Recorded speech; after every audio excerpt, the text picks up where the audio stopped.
Here we go. This is it.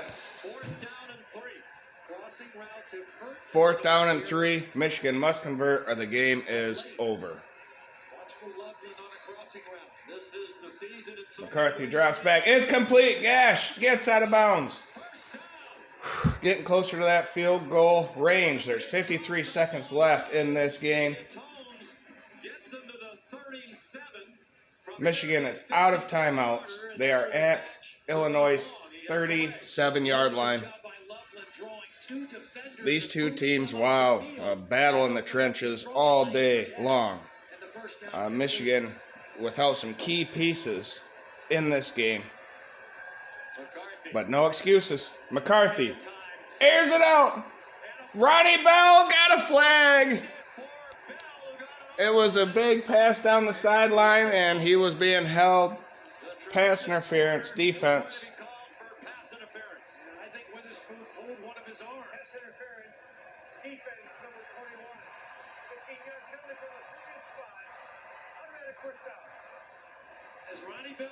Yeah, he was being held right there. And then as the ball was in the air, he was held as well. Good call. Good call. This Illinois defense has been all over these receivers and crushing running backs too. I did not expect them to be that good on defense. I knew that statistically they were good, but wow. There's 47 seconds left on the clock. Michigan definitely is in field goal range now, but you kind of want to put it in the end zone, so Illinois has to. McCarthy scrambles, throws into the end zone. Is there another flag? No. It was kind of a wobbly pass, too far for Ronnie Bell to catch. McCarthy on the run. Way off target. That's another thing I'm about to talk about after this game ends. One way or the other, I'm going to do the drive-by-drive here soon, so stay with me. It is 2nd and 10, 40 seconds left. One more field goal to tie for the all-time record in Michigan. Here's a blitz. Blitz. McCarthy gets rid of it. It's caught. It's caught by Cornelius Johnson. Diving catch. The clock's running. It's 3rd and 5. You got to hurry, hurry, hurry. 26 seconds left. They're going to spike it?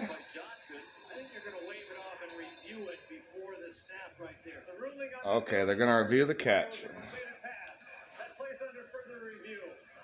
But, man, the time that went off that clock. Take a look and see if Cornelius Johnson made a clean catch. He didn't.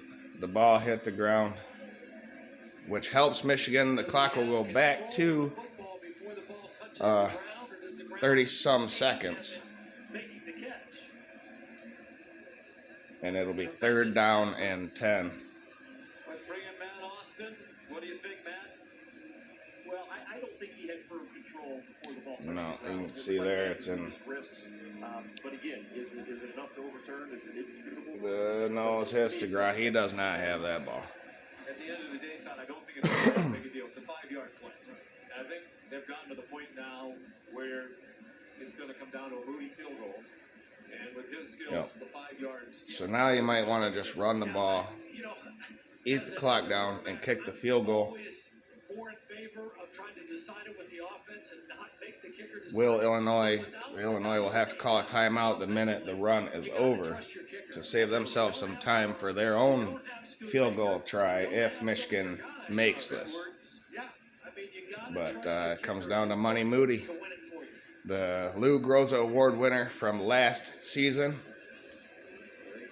He's made, 3 field goals today. Now, if they rule it an incomplete pass, they'll probably put time back on the clock. The clock would have stopped. I don't know why this is taking so long. It was incomplete. They got to figure out how much time to put back on the clock. That's what. Illinois trying to get into the big. What a game! Like I said, TCU came on and kicked their own game-winning field goal earlier. they had to run out. They had a run, and the clock was ticking down. They had to run out the field goal unit, and with 6 or 5 seconds left, they got the snap off, and it went through as time expired. TCU, number 4 in the nation, survives. Let's see if Michigan, number 3 in the nation, will survive this one versus Illinois.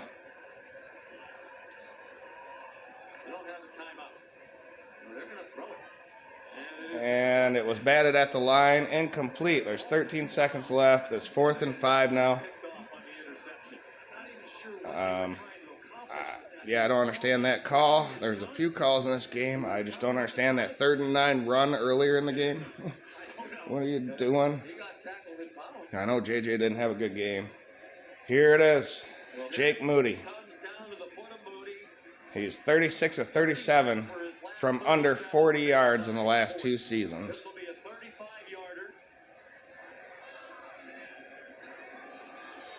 The 35-yard attempt is good. It's good. 9 seconds remain on the clock. You just cannot allow a kick return or a long bomb in 9 seconds. So I'm going to go ahead and start the drive-by-drive here just to show you how tight this game was throughout. Amazing. Like I said, Michigan was without some players. Mike Morris, the defensive end, was out for precautionary reasons. Edwards did not play. Schoonmaker did not play. And Trevor Keegan, the guard, did not play. And then Blake Corum got hurt in the first half. So struggle bus, and McCarthy was not on point at all. What a game. Michigan's first drive, they received the ball to open the game. Corum had a 39-yard run. Bell had a 16-yard catch. Loveland had an 11-yard catch. 3 Corum runs and a touchdown from inside the 10-yard line gives Michigan a 7-0 lead. So right away, I'm thinking, okay, yeah, we're gonna win this game pretty handily.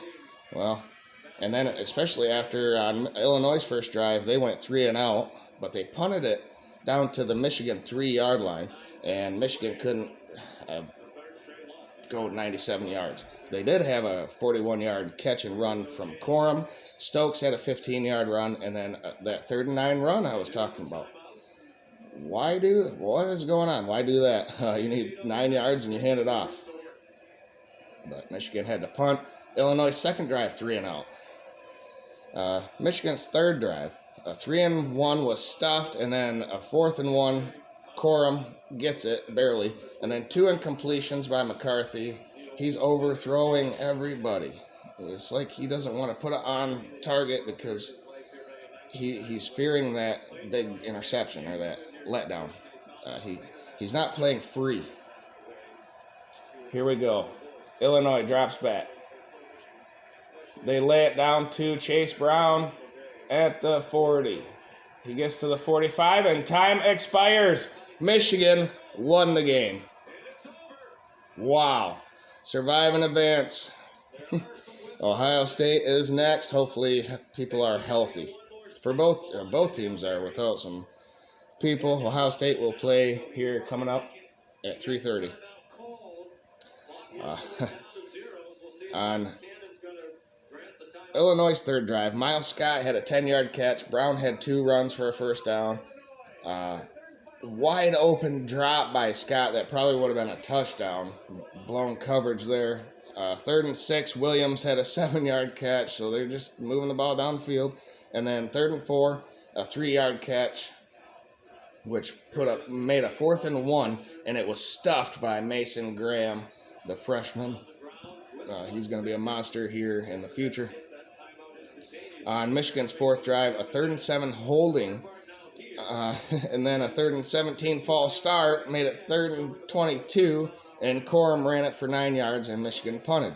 Illinois' fourth drive, DeVito had a 17-yard pass, 12-yard pass, a reverse for 13 yards, and then on 3rd and 6, they had a 5-yard catch, which made it 4th-and-1 for them again at Michigan's 6-yard line. And then they had a false start, which made it 4th and 6. They decided to kick the field goal, and it was 7-3. There's 4 minutes left in the first. half, and Michigan's 5th drive, Corum had a 9-yard run, 3rd and 1 Corum, 2 yards, and then a Corum 25-yard run. Bell had a 21-yard catch. Corum's leg got hurt at this point as he was going to the ground. He went for his knee and dropped the ball, and it was recovered by Illinois at their own 13-yard line. On that pursuing drive, their 5th, they got to a 3rd and 4, and there was a catch for 5 yards, and then a holding, which ended the half basically 7-3 at halftime. Just slugfest between these two defenses. Illinois got the ball to start the second half. It was their 6th drive. They went 3 and out, and there was a bad punt to the Michigan 48. And Michigan, on their 6th drive, Corum came back for a 5-yard run. It was his only snap in the second half. On 3rd and 3, C.J. Cornelius Johnson got a 14-yard catch, and a 3rd and 7 was overthrown by J.J. McCarthy. 46-yard field goal was good by Moody. It was 10-3, Michigan at that point. Illinois, on their 7th drive, Brown had an 11-yard run. There was a defensive substitution penalty on Michigan. Brown had a 9-yard run. A 3rd and 1 was stuffed, in my opinion, but they gave him the first down.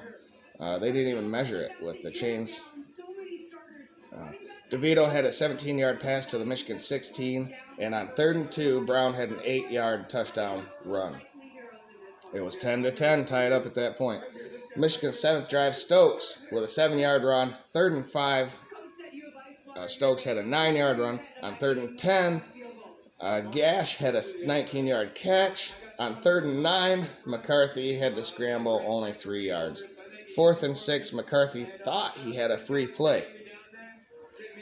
There was no flag. He threw it deep to Andrell Anthony, and it was right on his hands.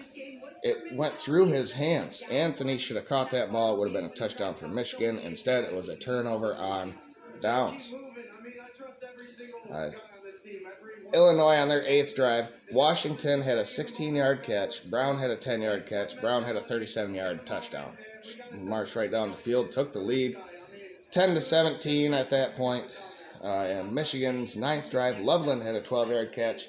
A 3rd and 14, McCarthy ran for 7 yards, and the field goal was good. So it was 13-17. Illinois' 10th drive, first down. DeVito had a 17-yard pass, and a 3rd and 8, there was no gain. And on 4th and 8, it was a failed conversion, so turnover on downs. Michigan's 10th drive, Loveland had a 27-yard catch and run. A 3rd and 8 fumbled snap was picked up by McCarthy. He rolled out. He completed it to CJ for 11 yards, so first down. On 3rd and 4, he had an incompletion. On 4th and 4, Wilson had a 9-yard catch. And on 3rd and 11, it was an incompletion. JJ missed Loveland twice. Twice, wide open for touchdowns. There's something going on with him. This coaching staff better get him right going into the Ohio State game. The field goal was good. They had to settle for field goal with 3 minutes and 14 seconds left. It was 16-17. Illinois was on top. And by the way, it was the first time Michigan had trailed in the 4th quarter all season long. And at that point, Michigan had 3 timeouts, though, and Illinois, we needed a stop, and we got one. Huge 3 and out. Illinois ran the ball, 1-yard gain or something, timeout. Illinois ran the ball again, timeout. Illinois tried to throw for the ball, but then a holding, and then they went 3 and out. It was just an amazing performance by this defense right when we needed it the most. And then you saw Michigan's last drive to win the game. They got a 4th and 3, and they moved it down the field. That one pass interference on Ronnie Bell set him up in field goal range, and Michigan wins the game 19-17. So there you have it. What a game. Michigan survives. TCU survives. We'll see what Georgia and Ohio State does later. and Tennessee, and USC, UCLA is going to be an awesome game, and Utah, Oregon tonight. So stay tuned for maybe a reaction from those if there's some pretty good games. I'm going to get to work on my resume ranking and my power ranking, the top 10. Michigan, will they move down? We'll see. They were without a lot of people. Illinois is better than I thought they were. Maybe they will. Maybe they won't. We'll see. Thank you, everybody, and have a great day. Go Blue.